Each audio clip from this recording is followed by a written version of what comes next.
When these students come to the United States and they spend 1 month, 1 summer, 1 year, 4 years, they come away with a far more nuanced understanding of the United States and a respect for the American people. And I felt that everywhere that I went.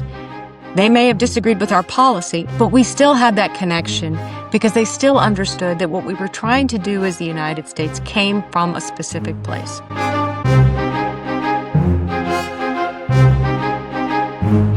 Welcome to episode 12 of the Diplomacy Podcast, where we explore how diplomacy shapes our world and our lives. I'm joined today by Ambassador Kate Byrnes. I invited her because the Institute for International Education in Washington released some numbers about the new enrollments of international students in the United States. They reported that compared to 2024, those numbers were down 17%.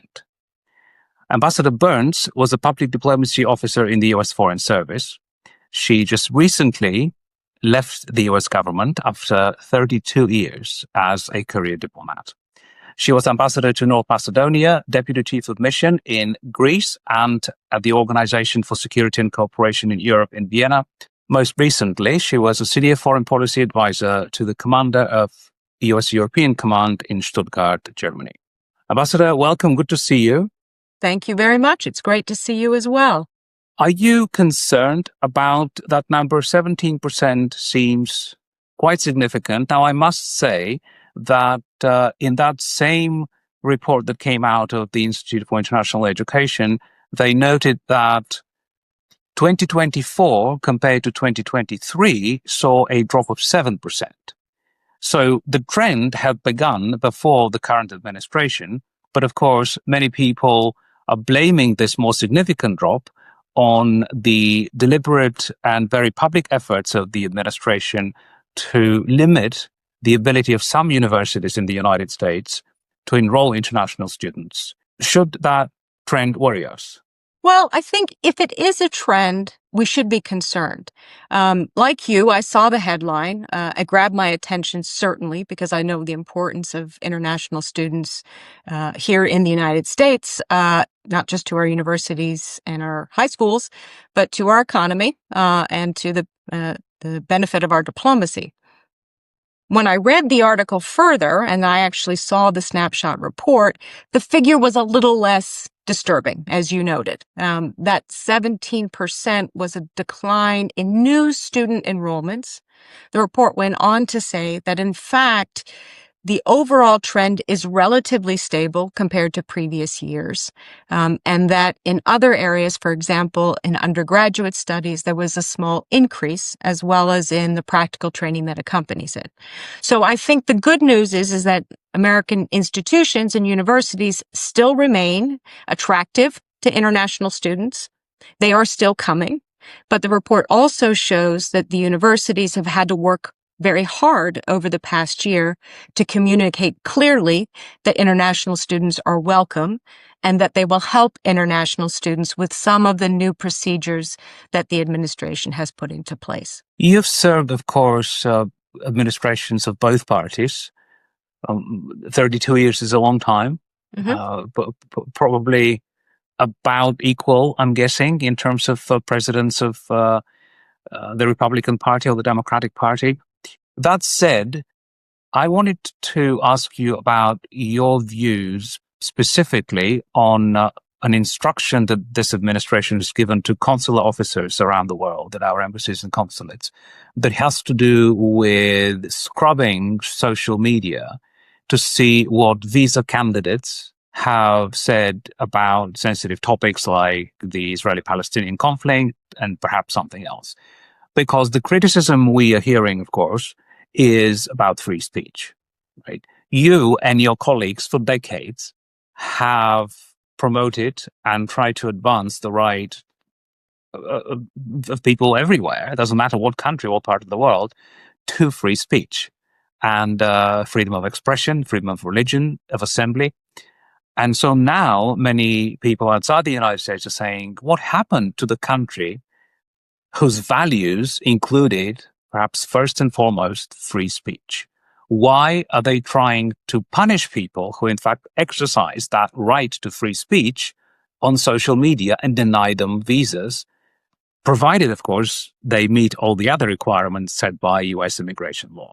Do you think that such a perception, in fact, or such criticism has some merit? And what does it do to the soft power of the country? Well, I think that the value of freedom of speech is a compelling American value. And I understand very much not only why people want to protect it here in the United States, but why it is such a magnet for individuals from around the world. It is really part of our superpower that we not only endorse, but we have institutions that support freedom of speech. I think we're in a difficult time. As you noted, I spent the first part of my career working in public diplomacy and public affairs. And after the events of 9/11, I was actually brought up to the office of the Undersecretary for Public Diplomacy and Public Affairs to look at how would we manage to protect our security interests while also communicating and reaching out to the rest of the world and encouraging them that we remain the United States based in our values, that we could protect our own citizens, but still connect with other cultures. I think we're in a similar moment now. It looks a little different, and it is important that we stay in the moment, that we stay focused on being clear about protecting our national security means not just protecting our homeland security, but also protecting our image abroad, our knowledge about the rest of the world that comes from having these engagements, from having these connections, from having these exchanges. We will have to find that balance. I think we remain a very welcoming country, but at the same time, we want to make sure that our borders are protected. And our consular officers, they do that job based on the guidance that they're given. And I think they're phenomenal at adapting to new circumstances, and we will have to see where this goes. I certainly hope it does not discourage international students from coming because they are so vital, and it is such an opportunity for Americans to have that experience, particularly Americans who don't get to travel, who don't get to have experiences abroad, to have those exchanges here at home. I perhaps wrongly have made the assumption for years that it's pretty obvious what the benefits are of having so many international students in the United States, over 1 million of them at any given time. But apparently it's not obvious to many people. So let's explain what the particular benefits are in the short term and also the long term. Well, I think that's a great point. Just the fact that we don't realize the impact that having students come to the United States has. I mean, there are the students who return to their home countries and now have an appreciation, and not only that, an affinity to engage with the United States. They look here as a place for their businesses to expand, for opportunities raised. And then, of course, there are those who come here, hone their skills, often in very specialized fields, and then decide to stay and to contribute legally as part of a research project, joining a company, and helping develop some of the most innovative and creative companies in the world. The United States has always been a place where that happens, both because we have that mindset that is entrepreneurial, and secondly, because we have an ecosystem that encourages that kind of innovation and investment. So, as I said, huge magnet for this kind of talent. The rest of the world is catching on, and now there are many other countries that are trying to compete for that same global talent. What about the broader diplomacy aspect, particularly soft power? I can tell you as a diplomat, though, as I would go out there, anytime I encountered anybody who had spent a summer abroad in the United States, did a high school semester with a family and a host family, went to a university, it was the first thing they raised with me. And it was always positive. It was the first point of conversation. It was my foot in the door for whatever I was going to do. It was a frame of reference. And when we had talked about their experience, which they were always happy to share and always happy to comment on, we were then able to talk about issues in a way that I wouldn't have been able to if they hadn't been to the United States, if they hadn't felt it, right? We didn't have social media for a long period of time, but we had curated information, just as we do today.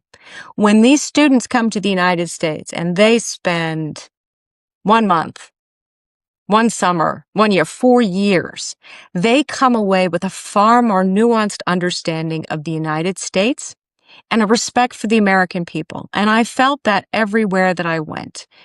They may have disagreed with our policy, and I remember sitting with government officials who were violently disagreeing with me on a particular policy point that I was trying to pursue. But we still had that connection because they still understood that what we were trying to do as the United States came from a specific place. I will say, and I have said over the course of my year, there's probably no better investment than our educational and cultural exchanges precisely for that purpose. Overall, in terms of the cost that we, the United States government, put in, huge return.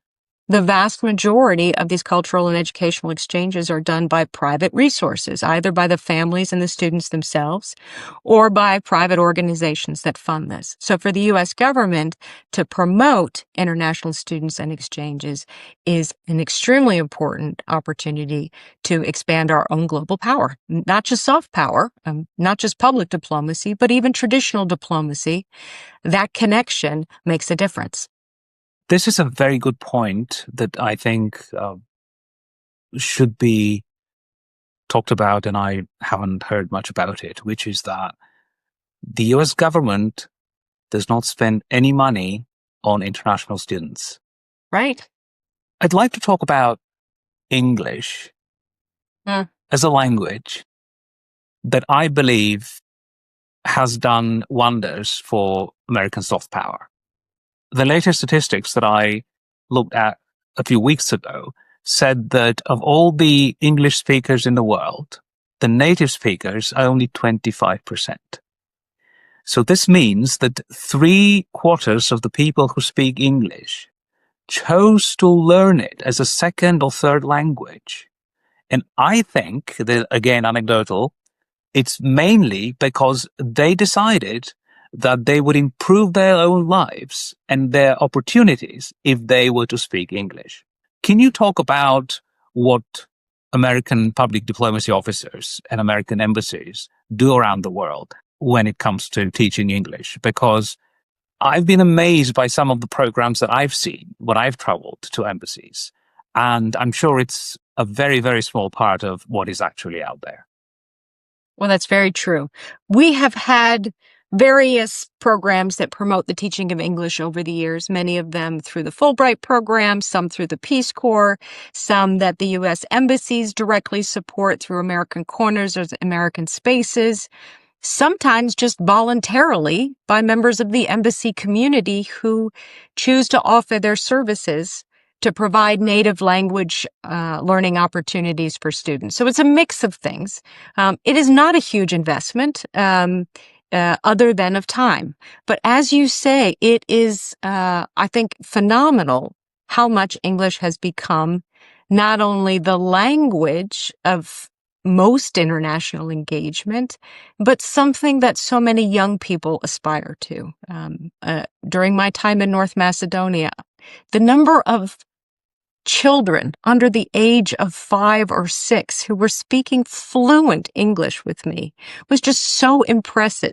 That's what they wanted to do. You can't make a 5 or 6-year-old learn a language. I do agree. I would hope that many American students take the opportunity to learn a foreign language because I think it helps also your brain think a different way. It helps you understand cultures better.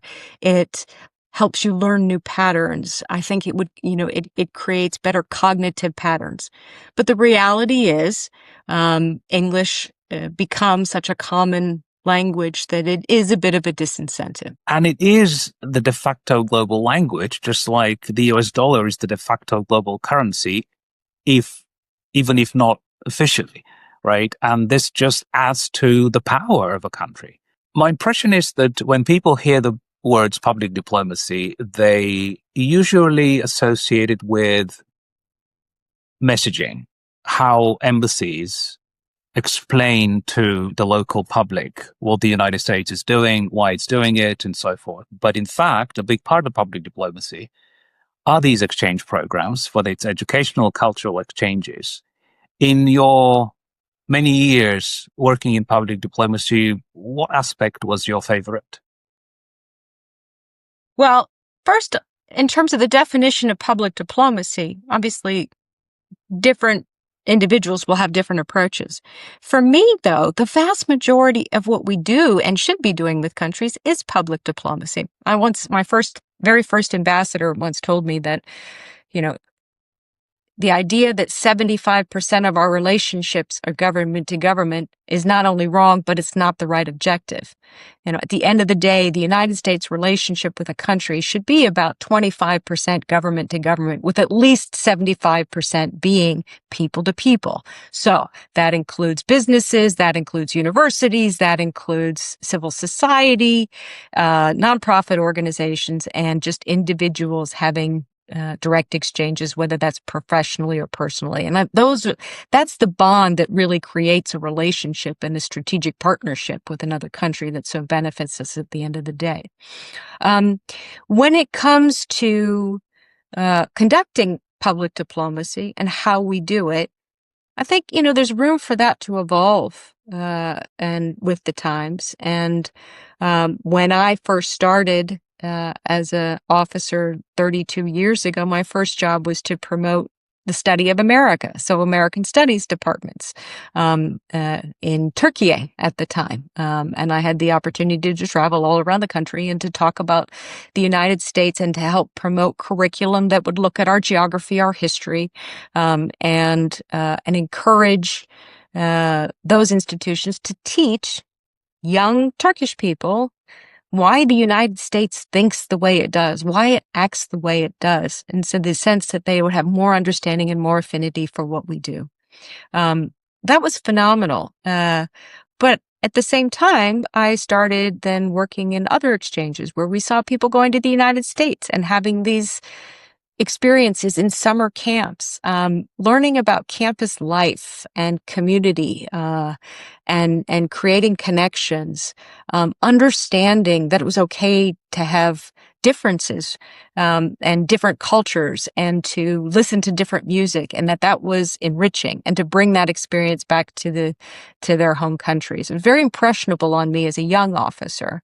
And as I became a more seasoned officer, I started to recognize what an incredible power that was, and how important it was for us to have people in the countries in which we were conducting formal, traditional, government-to-government diplomacy, having a basis of understanding among the public about who we are and what we were trying to achieve. And that made, again, difficult conversations much easier to have, because the public at the end of the day said, the United States may feel a certain way on this particular issue, but at the end of the day, they want a better society. They want opportunity. They want to grow. That's what we want. We feel aligned with those values. And that then gave governments more flexibility to support our positions or to work with us towards a common position that both of our countries could support. Again, very hard to quantify that. But when you are serving abroad, you can feel the difference when your message is resonating, when you have advocates within the host country, within the local communities, who can second your message, who can provide firsthand experience and knowledge and say, yes, that's what I found when I was in the United States, that the American people are very charitable, that they are concerned about the world. Of course, they're concerned first and foremost about their immediate family and their community, but that doesn't mean that they're not interested. It just means that they have to prioritize the here and now, which is true for most people around the world as well. Public diplomacy is such an important part of the job of an ambassador. I'm talking about a good ambassador. What aspect of public diplomacy, was most helpful to you when you became an ambassador? I think, the most important thing about public diplomacy or being an ambassador is being available, being present, being accessible. Because people want to feel that connection, and you as an ambassador become the embodiment of everything that is the United States. So if you're often isolated in your embassy and not connecting with the people in the host country, there isn't going to be that affinity, that sympathy, that support, and it's going to be very hard to do your job.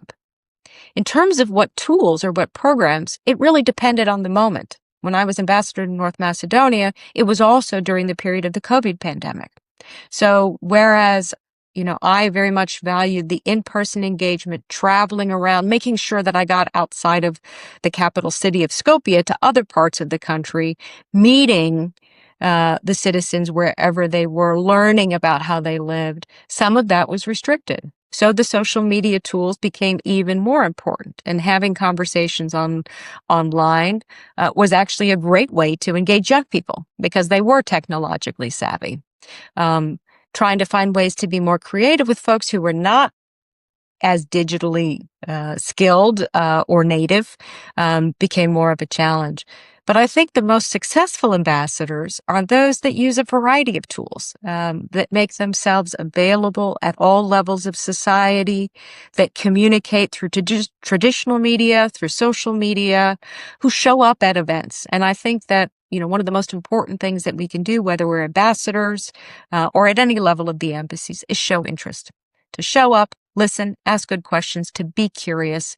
It makes us better diplomats. That's all knowledge that you can then apply later on in negotiations, but it sends a real and compelling message. And it is something that I think is unique to our service, but not unique to the moment. It was certainly a characteristic of all of the best ambassadors I had, starting with my very first ambassador, Ambassador Mark Grossman in Turkey, 32 years ago now. And as it happens, he'll be the guest of our next episode. Well, that's exciting. He is truly one of the best, and I will continue to admire and to try to replicate the many contributions he has made. He's just a terrific individual and an amazing diplomat. Great. And finally, is there anything about public diplomacy we haven't touched on, perhaps, that you'd like to tell Americans? I think the most important thing that I would want Americans to know is how deeply most of the rest of the world wants us to be engaged with them. It is important for those of us who serve overseas to come back to the United States and spend some time in our home communities and in other communities where perhaps we've had less experience. I have been back in the United States now for the last 3 months after spending a considerable time abroad, and it's eye-opening for me. And I have the opportunity to explain to them how interested the rest of the world is in who we are and what we do. And most of it is genuine curiosity. It's affinity with a lot of what they know, and it's concern about some of the things that they hear. And that is important for Americans to recognize, that the rest of the world wants to know about us, wants to feel connected to us, wants to trust us, and wants to commit to that relationship. I think we forget that there's that community out there that if we let them, will root for us, and who will support us. So that's the hope that I have in terms of using public diplomacy abroad, but then also here with our own citizens to help them understand how the rest of the world cares about what we do. And with that, thank you for your insight and your views, and great to see you again. Thank you so much. Thank you for joining us. Remember, diplomacy is the world's best hope. See you next time.